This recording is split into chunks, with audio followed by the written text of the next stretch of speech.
Okay, everybody, welcome to the Namaste Center on September 16th, 2012. And it's wonderful to see everybody here, and also those, my friends in Florida who do watch. Thank you. It's always good to see you and be with you guys here, and it's exciting. It's also my birthday, I'll just say that and get it over with. And it's kind of a nice day for that, you know. It's very low key, which I wanted. I didn't want to go into, last year we had a fabulous party, and Ellen threw a big 50th bash for me over in Flat Rock, and it was a lot of fun. We had music, and we had lots of good food and drink and celebration, so it was really, really great. And so I'm here, it's my birthday, and we're done with that. But I actually, it's, you know, but actually it is, I think it's important not to just focus on, it's not about my birthday at all. It's really, I got the idea that how important it is to celebrate the birth of everybody. That's a special day. That's the day that each of us came onto this planet to take on the roles we've taken on and to celebrate that. So it's not about the gifts and it's not about the parties, but it's just about celebrating that, you know, on this date, you were brought into this world, and look at the blessings that you've brought on with you. So happy birthday to everybody. You all are blessed, and you all are a blessing in my life as well. So I wanted to go today and discuss a few things that are really up, you know, for us in the world, and certainly a lot of chaos and craziness this week. I was just watching the news. Yes, I watch constantly negative news, CNN, and I do keep an eye on that. I like to be informed, and it seems as though there's a little bit of turbulence on our planet. And I really do ask that we continue to send blessings and prayers to all of our brothers and sisters. I always want to reinforce the idea and the truth that when we see chaos and we see people doing these horrific things, murder and rioting and just destruction and apparent hatred, it's real easy to judge and want to separate from that. But you know, I think that we're all pretty much, we've been past the 101 in spirituality in this group, and we understand that our salvation or our awakening is not complete unless we include them in the mix. And they are, in truth, our brothers and sisters. They're not separate from us. And peace cannot prevail on earth until we really bring that into our hearts and wish that for everybody. And even more so, I see that these crazy people, and I don't even see them as crazy people anymore, I just see them as children of God, I see that they act only out of what they're taught, only out of the programs that they've been instilled with since birth. So if they come in to a body, their birthday, okay, they come in and they're born into a family that for generations has been programmed to think a certain way or act a certain way, then they only know to follow that idea or that suit or those actions. And so it's not going to help us anymore to reinforce that, because as I reinforce their guilt and their sins, what I'm doing is building and making them even more real. So what A Course in Miracles suggests that we do is, rather than focus on, as I mentioned, the guilt and the sin, focus on the true nature of everybody and pray for that to reveal itself. So in other words, rather than seeing this person as a crazy animal who's out rioting and murdering people, say that I choose to see beyond that. And at the core of every man, woman, and child, plant, and animal is only love. And that is what this whole spiritual evolution, this spiritual revolution in my mind is about, is not to identify with the form, but rather identify with the spirit that is, and that's what really brings us and ties us all together. And that is what will enable peace to prevail on earth. It's not the actions. It's not about that anymore. We talk about in the Course in Miracles that, this world that we live in is not our home. And I love what the Course says. It says we feel like aliens here, and it says because you are. This is, we're not at home here, so we're trying to look for means of identity. So we identify ourselves by our friends, by our spiritual center, by our jobs, by our bank accounts, by our achievements and accomplishments. And I find that less and less, the more in tune with my spiritual self I become attuned with that, the less and less interested I am in those external identities or form identities. I really now just see this as, I want to be in the world, not of it. How can I be that presence of love? I don't want to judge. I don't want to condemn. I want to be at one with everybody. I really know that there is a bigger purpose than us just going out and making goals and making it happen and all of these things that we do to make more things in the world. And I even noticed on Facebook, as I refer to very often, there's a lot of people, and this is not meant to be a judgment or criticism whatsoever, but I get nervous now. And actually, like, when you see like, oh, well, focus on this and you can make this happen and do this and do that and get out there and it's now it just doesn't feel right. It doesn't jive with me at all. And it's I loved what Dale Allen Hoffman said last week, about the law of attraction. And he said, people say, well, how can I make money with using the law of attraction? He said, teach it and sell the products. And I thought, what a great answer. And I'll be honest, I was caught up in that a few years ago. It was interesting because for me, 20 years ago, that, not to say that the law of attraction does not have a purpose and a place, because we do create our reality. Absolutely. I believe at the core of our being, we have choices and decisions that we make at every moment that do direct our future. But I think, as Dale mentioned last week, wouldn't it be wonderful if we put all of that energy on to knowing who we are as children of God, awakening to our God self, not getting more stuff, more money, and all of these other things. So I thought that was a great, sort of just another way to look at it. Let's put our energy on knowing God. And it goes back to seek first the kingdom and then see what unfolds from there. But if we're directing everything from out here, it's, I love what Marianne Williamson says, it's this trying to direct and fix everything out here is like trying to rearrange the deck chairs on the Titanic as it's sinking. It just doesn't work, And eventually, we're trying to manipulate and control. And as we're moving through these big major times of change, I believe that it's time for us to create from the inside out. What is thy Father's will for me? Thy will be done. How can I bring more love? How can I see this world differently? Change our perception and know our place in heaven rather than our identity in this illusion. Because we'll continue to seek, but we'll never find it because it's not out here. But boy, we try, don't we? And we have. I think many of us have come to that realization. So one thing about the Namaste Center that is so gratifying for me is the abundance of great speakers that we've had come through here. And I was reflecting back over, the past couple of months and said, man, we've had some really great events here. And they continue to show up. And Ellen mentioned last week, she goes, it's like you think it can't get any better, and then someone comes in and just hits a home run. And it's like, wow, just like more and more opening.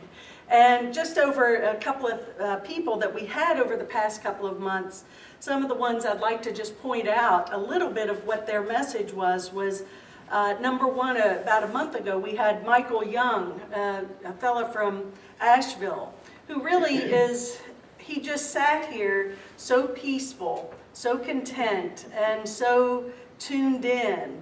And he wasn't out here rah-rah, telling us how to get something, but just really knowing that connection to spirit.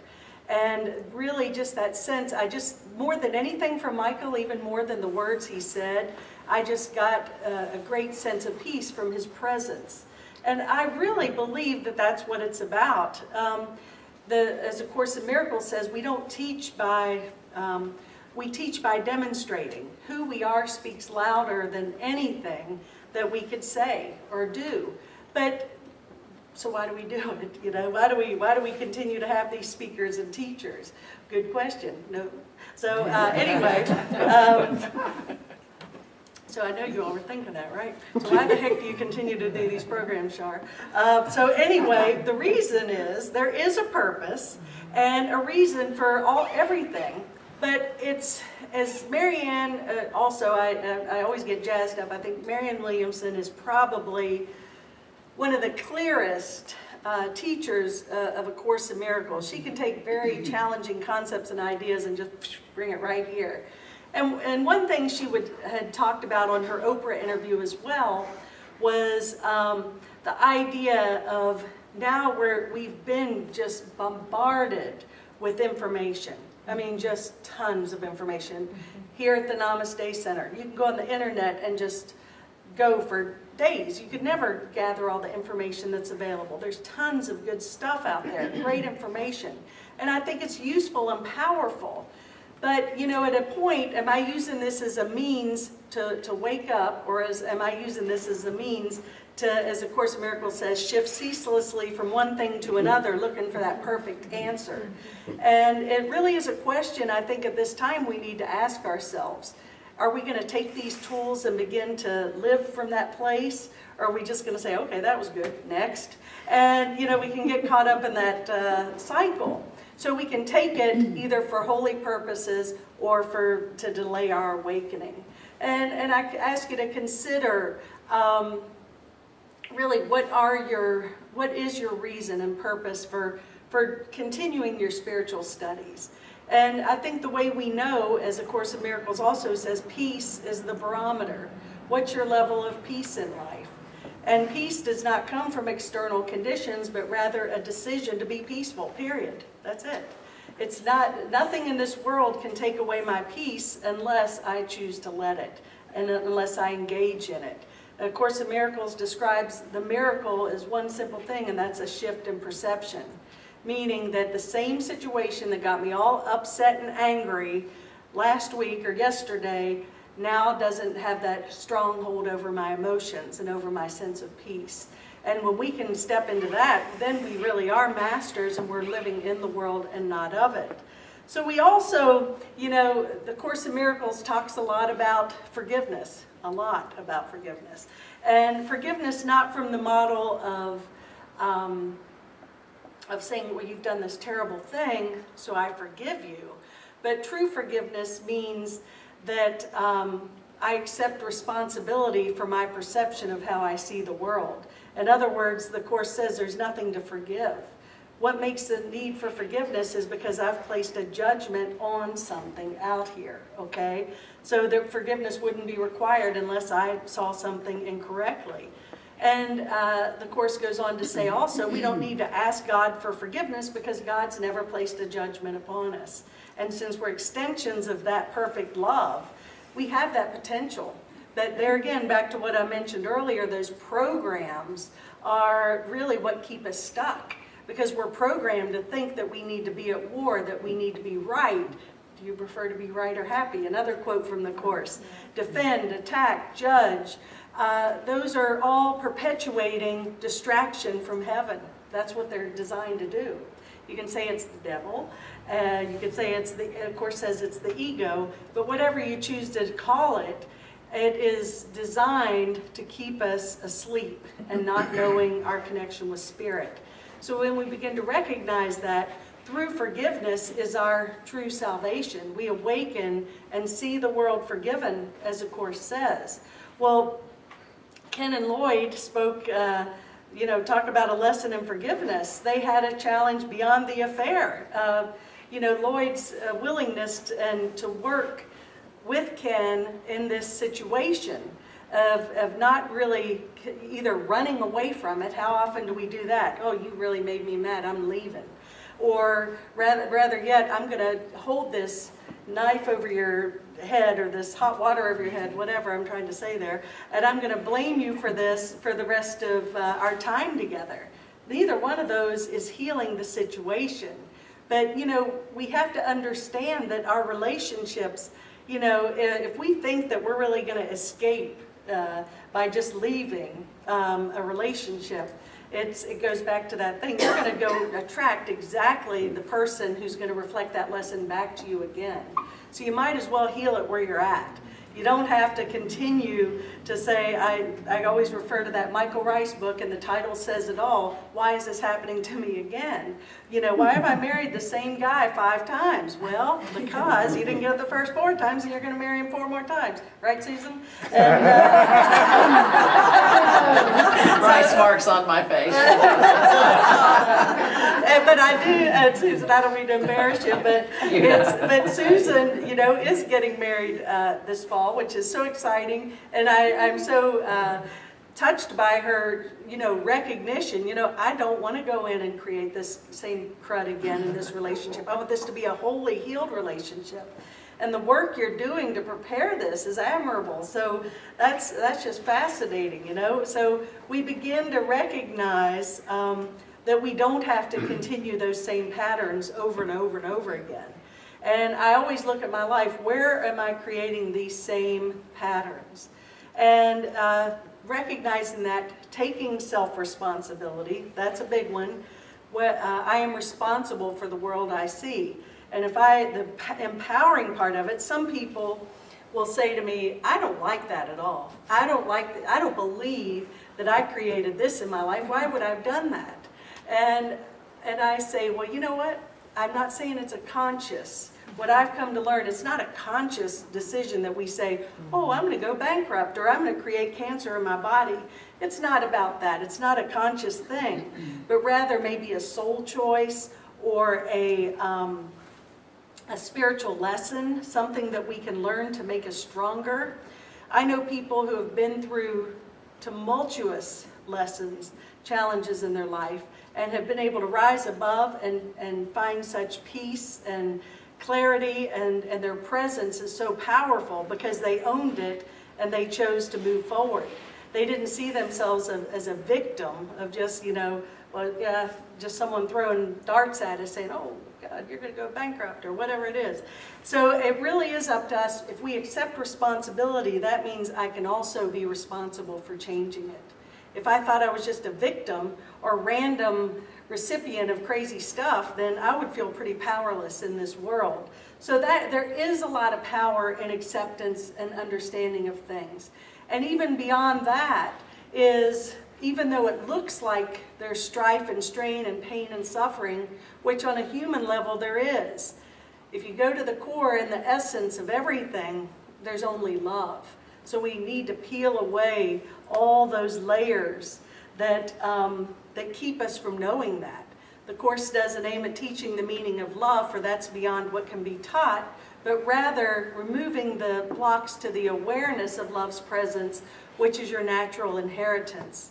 So it really is, as we peel away those layers, focus more on God, then we can begin to see that there is a purpose and a function for everything. And that, as the Course in Miracles says too, this world is not meant to be fixed, but rather this world is meant to be forgiven. That's it. So we're too busy out there trying to fix everything and change, and I just keep seeing it as, here's the dike and we've got all these fingers in there, and it's like, we keep trying to do that, and eventually we run out of fingers. We don't have to keep playing that game anymore. We can step back. So we got this great information. Dale, last week, here we are, if we grew up in a Christian church and study the King James Version of the Bible, we've been mistaught. It's not to blame. There again, it's been done for generations. But the translations have been so thinned out from the original Aramaic meaning that Christ came to teach, that what we're getting is not actually the truth. So to actually go back to those roots that Jesus taught are actually very compatible to A Course in Miracles. And even, I always say that Jesus came back 2,000 years later, inspired this Course in Miracles, actually dictated it over a period of 7 years to a woman, Helen Schuckman. And, you know, they always say it's like Jesus came back and said, you know, you really screwed up what I came 2,000 years ago to teach. Let's see if we can get it right this time. And I don't really choose to say 2,000 years from now he's coming back. A Course in Miracles Part 2. You know, it's like, let's see if you can get this time. You know, we have what we need to wake up. It's just up to us what we're doing with it. So don't you, and move into a little different direction, do you just love the thing on TV, all the political ads? And unfortunately, or fortunately, it's all perfect. I'm not going to say unfortunately again.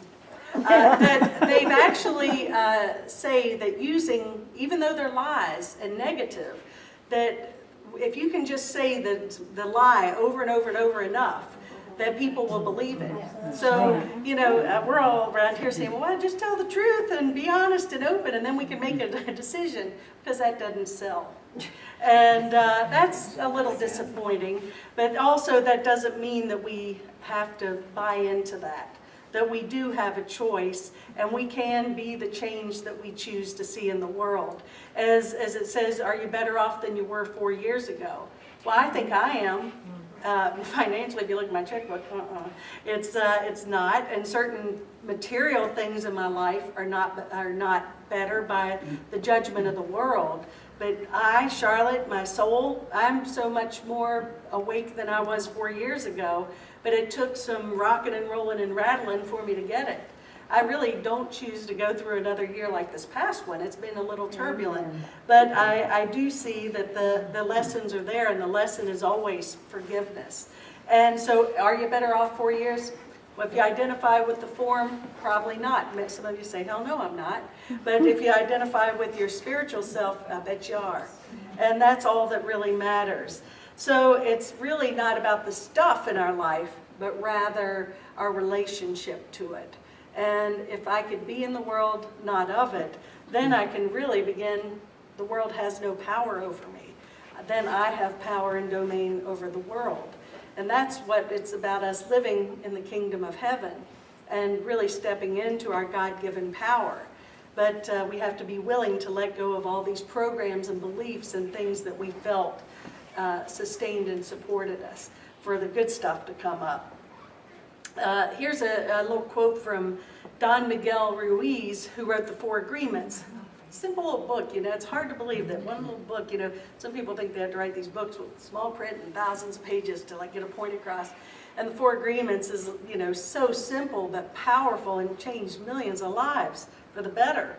And he makes this little quote. He says, who stops us from being free?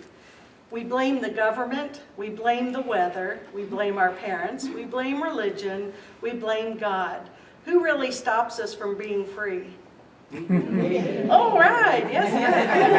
Okay, candy for everybody. Everybody gets a lollipop. And but that's true. We stop ourselves from being free. But we have to be willing to grow up spiritually. You know, we have to be willing to say, okay, I don't have to blame anyone or anything for my lack of whatever in my life. That it's all about self-responsibility. Deepak Chopra, here's a great quote from him. Every time you're tempted to react in the same old way, ask yourself if you want to be a prisoner of the past or a pioneer of the future. Now what about that? Do you want to continue to carry the burdens of the past, or do you want to be a pioneer and just clean slate and move forward? But to do that, we have to be willing to let go, because this says here also, life always gives us exactly the teacher we need at every moment. This includes every mosquito, every misfortune, every red light, every traffic jam, every obnoxious supervisor or employee, every illness, every loss, every moment of joy or depression, Every addiction, every piece of garbage, every breath, every moment is the guru. So life is just reflecting to us, if we could just learn to understand that these things that we don't really appreciate or even like in our lives, they're a great lesson. Those are the gurus of life. It's about not really, this is another time that we have to understand that we are the gurus. Life is a guru. There's no separation between us and anybody. It's very tempting for many of us to get caught up and put so-and-so on an idol or a pedestal and make them idols. But that's not working anymore either, because they can't do it for us. We really have to be our own guru. As it was broken down, G-U-R-U. So it's, and we are our own gurus. Forgiveness, a friend of mine in Florida, she's very witty and just puts these little statements out sometimes.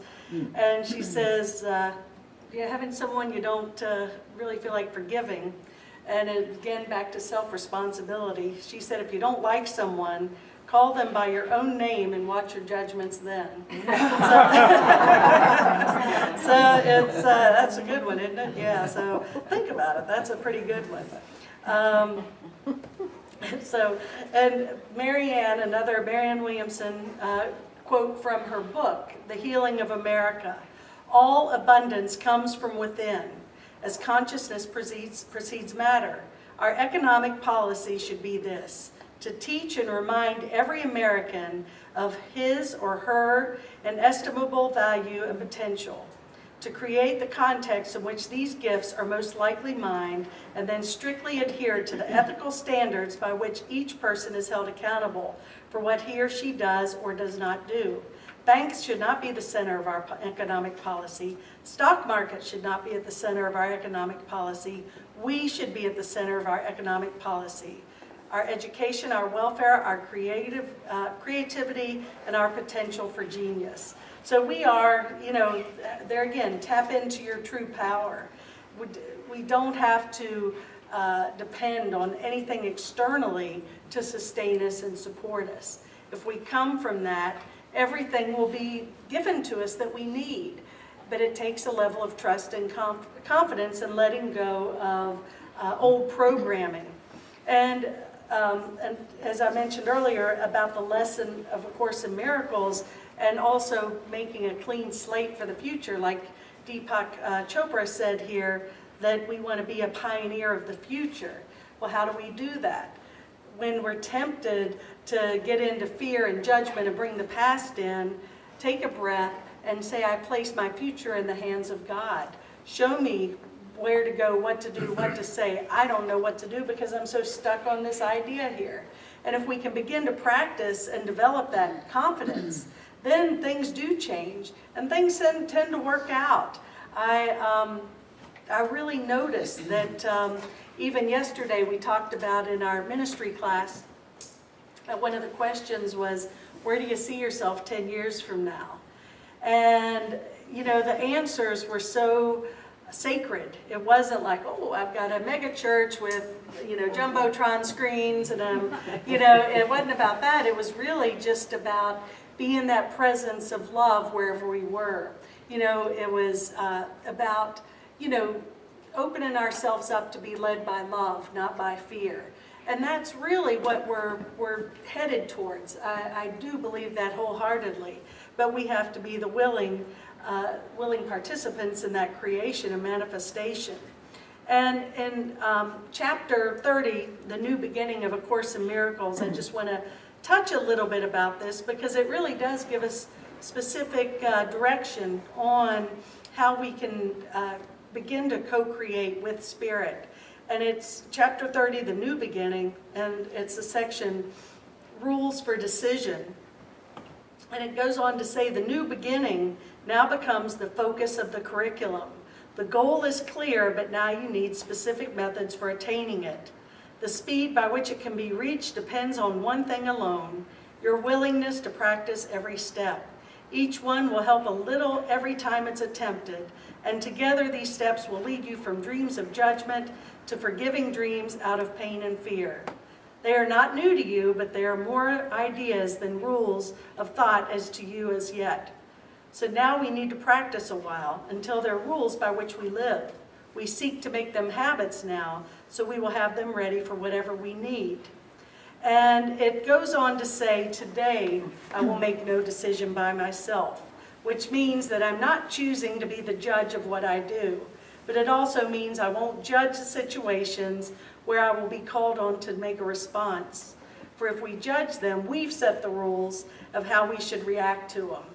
And then another answer can't produce anything but confusion because I've already set the rules. I've set the game up.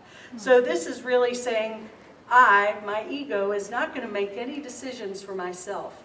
That I'm choosing to say, Spirit, I totally place my future in your hands and let you be my guide and my way shower here.